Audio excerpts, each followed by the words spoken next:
Good morning everyone.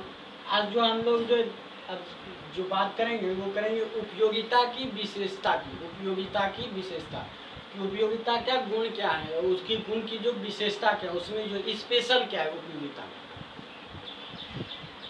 तो इसके जो 5 पॉइंट है। पहला है मनोवैज्ञानिक धारणा। तो उपयोगिता जो मनोवैज्ञानिक धारणा है वो इसलिए है क्योंकि जो उपयोगिता जो हमारे मन पर डिपेंड करता है। किसी उपयोगिता जो है जब तक किसी वस्तु को उपभोग नहीं करेंगे तब तक हमें उस वस्तु को उपयोगिता पता नहीं चलेगी। और किसी वस्तु का उपभोग करना या उस वस्तु को उपयोगिता करना या उस वस्तु का उपयोग करना जो हमारे मन पर डिपेंड करता है या किसी भी व्यक्ति के मानसिक दशा पर निर्भर करता है। मन होगा तो हम वस्तु का यूज करेंगे, नहीं मन होगा नहीं करेंगे। ये जो है मानसिक दशा पर निर्भर होता है। तो जो उपयोगिता जो है मानसिक दशा पर निर्भर है क्योंकि वस्तु का उपभोग जो है वो व्यक्ति के जो है मानसिक दशा पर निर्भर करता है, व्यक्ति के मन पर निर्भर करता है। कभी वह करेगा या नहीं करेगा। तो जिस समय करेगा उस समय जो उपयोगिता बढ़ेगी, नहीं करेगा उपयोगिता उसकी घट जाएगी।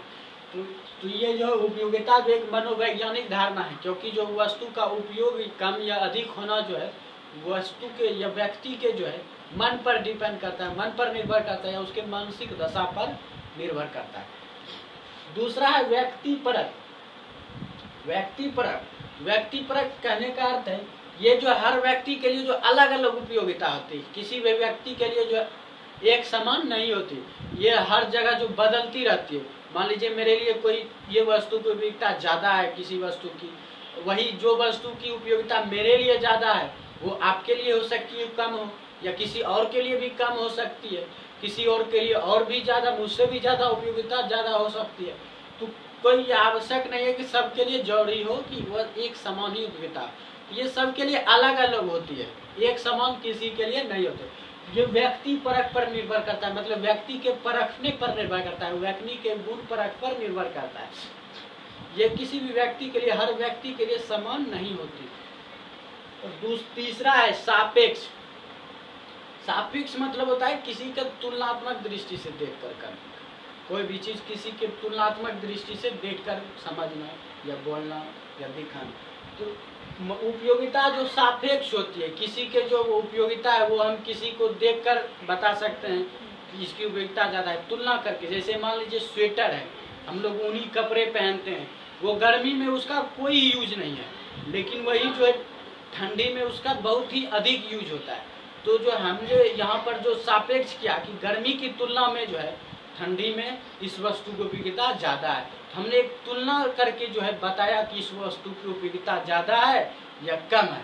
तो यहाँ जो है तो हम कह सकते हैं उपयोगिता जो सापेक्ष होता है, किसी भी व्यक्ति के लिए जो सापेक्ष होता है, वस्तु के लिए जो सापेक्ष होता है, उपयोगिता जो सापेक्ष होता है।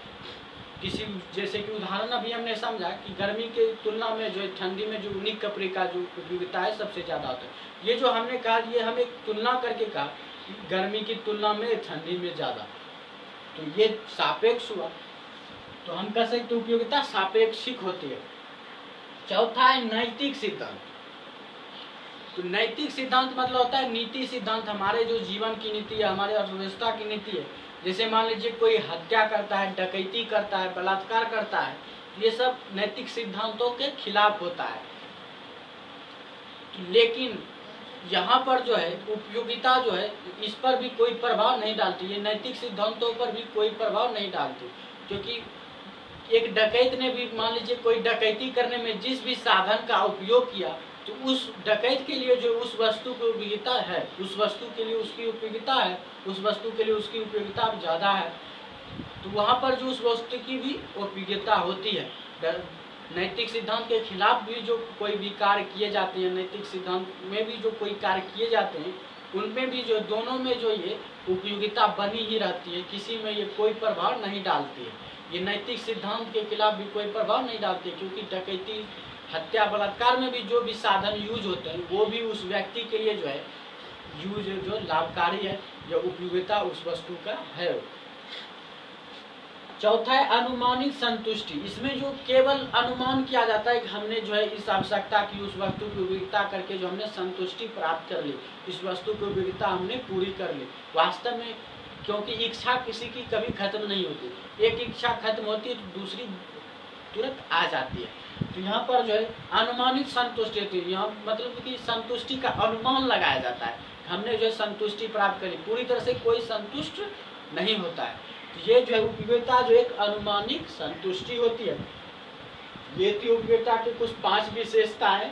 पहला की उपयोगिता एक मनोवैज्ञानिक धारणा है, दूसरा उपयोगिता एक व्यक्तिपरक गुण है, दूसरा है उपयोगिता जो सापेक्षिक होती है किसी वस्तु की उपयोगिता के लिए, दूसरा है उपयोगिता जो नैतिक सिद्धांतों पर जो कोई प्रभाव नहीं डालती, पांचवा है उपयोगिता एक अनुमानिक संतुष्टि है, इनमें जो संतुष्टि का जो अनुमान लगाया जाता है पूरा तरफ प्रमाणित, ये सत्यापित नहीं होता है।